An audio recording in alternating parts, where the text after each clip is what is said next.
In this second inquiry question on Module 6, what we do is we move on from just looking at the effect or how technology is used in investigations to looking at the effect that technology has had on our understanding of the world, how it's affected theories and laws, and how in some cases the development of those theories and laws has led to new technology. And so we'll start off with this little one here, X-ray diffraction. And that's an image there, relatively well-known image taken by Rosalind Franklin of an X-ray crystallography image of DNA.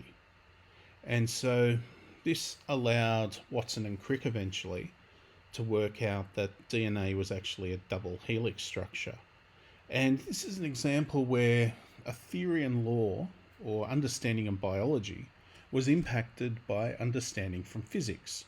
And X-ray crystallography was a technique developed with an understanding of physics, but then it's applied to other areas. And it's really important to understand that science isn't just for different disciplines, chemistry, bio, physics, and earth science. It's this interconnected network of ideas.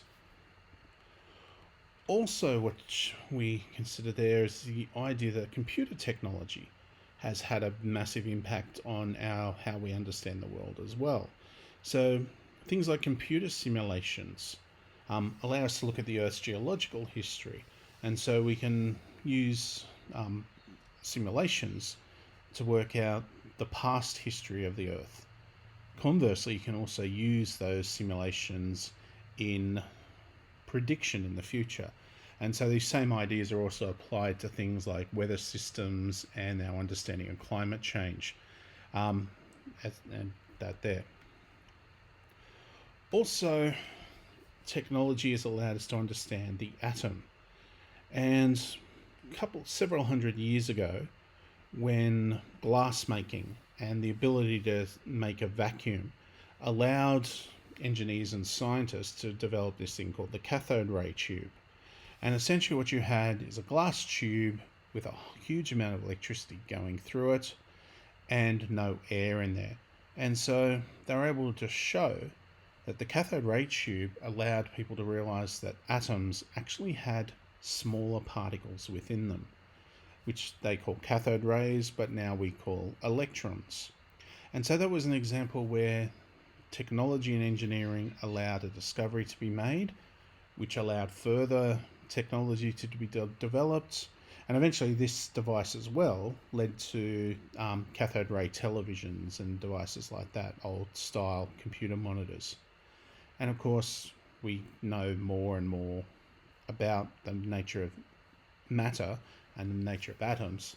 And of course, the further we look in there, the weirder these atoms become. Which of course takes us to the Large Hadron Collider. And the LHC, Large Hadron Collider, has gone a little bit beyond the cathode ray tube, and it's allowed us to go even further.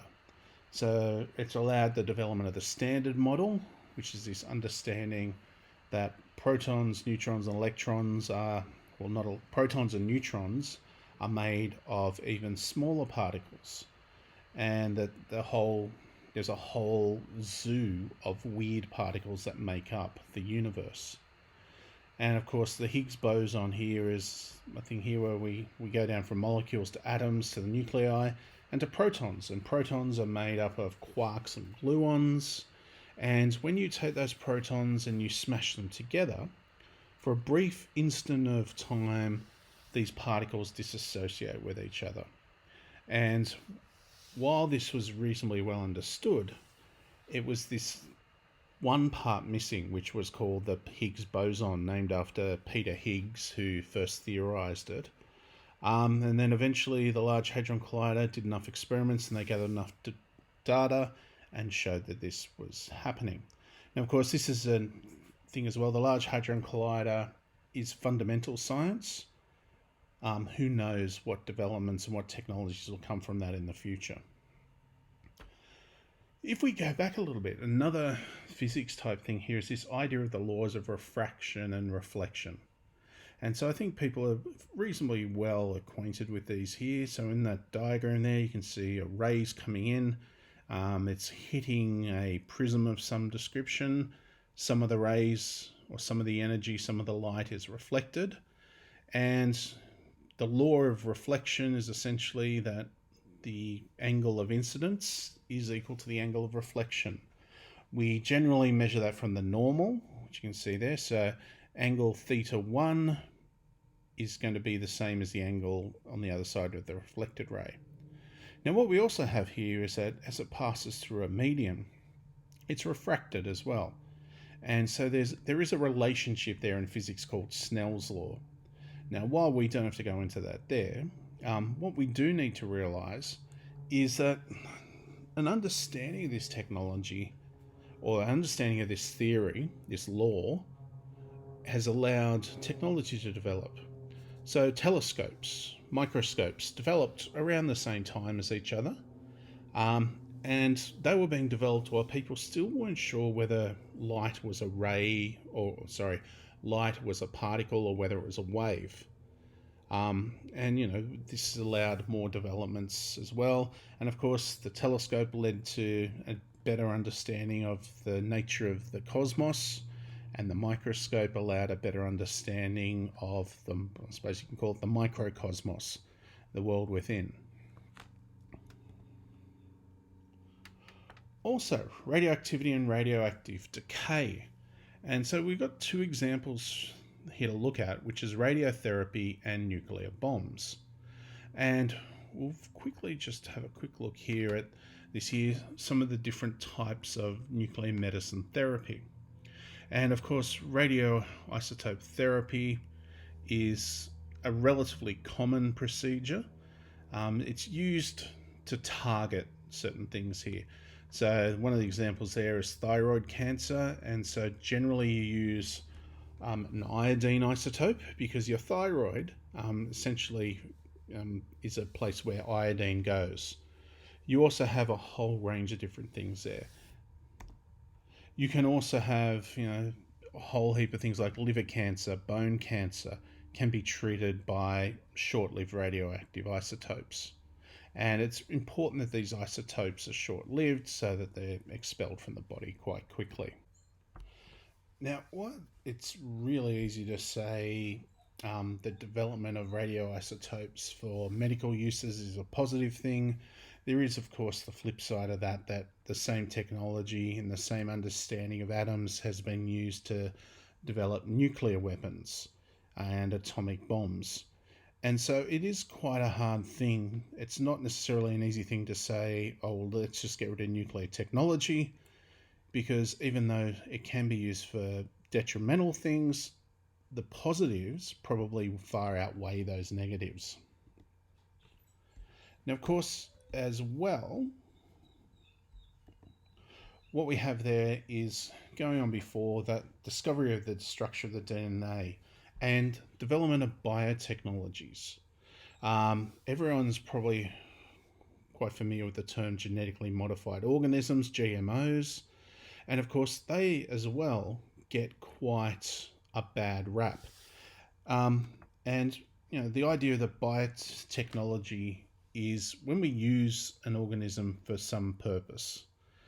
Now, when people say, I don't want to use genetically modified organisms, don't want to have genetically modified food, the thing they conveniently don't think about is the fact that every bit of food we eat today has been genetically modified.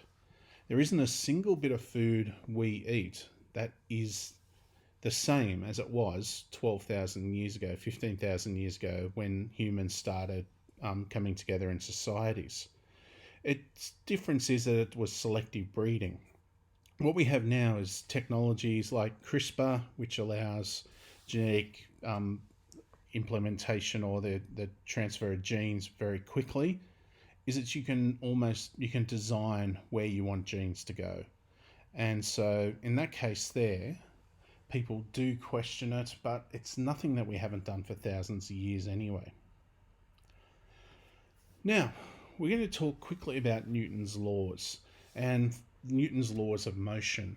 And these are all fairly straightforward. People have become familiar with these before. And we have, of course, the first law, often known as inertia, and essentially a body at rest stays at rest, or a body in motion stays in motion. And so we have here this little example here. In this case here, the rock does not want to move. It takes a lot of force to move it, and of course with its friend gravity, it'll always come back down to Earth. The second law is often referred to by, or often just described by, its formula: force is equal to mass times acceleration. And essentially all we're saying there is that if you want to accelerate an object, you have to apply a force to it. And if you have a smaller mass, and you apply the same force, you'll get a bigger acceleration. And the third law, which is the one most people are probably familiar with and know, it's sort of used commonly as well. For every action, there's an equal and opposite reaction. And so in that case there, you've got this idea that if things come together, there will be some sort of reaction. And so if it's the example you can also use is if you punch a wall, the wall's going to hit you back, and that's what hurts you. Now, while understanding those laws by themselves is reasonably important, what we need to do is put that in the context of how those laws are used in things like designing earthquake-proof buildings. And so in this case here, there's plenty of ways that you can design buildings to be earthquake-proof. You have things like, particularly it comes to the way the foundations of the building are assembled. And particularly, in a lot of cases there, buildings have flexible foundations. And so essentially what that means is that when the earthquake hits, the foundations move, but the inertia of the building stays the same. And buildings will collapse in earthquakes, not because of the waves, but because of the forces those earthquake waves apply on there. And so in this case here, inertia keeps the building in place, and the energy is absorbed by these flexible pads down the bottom.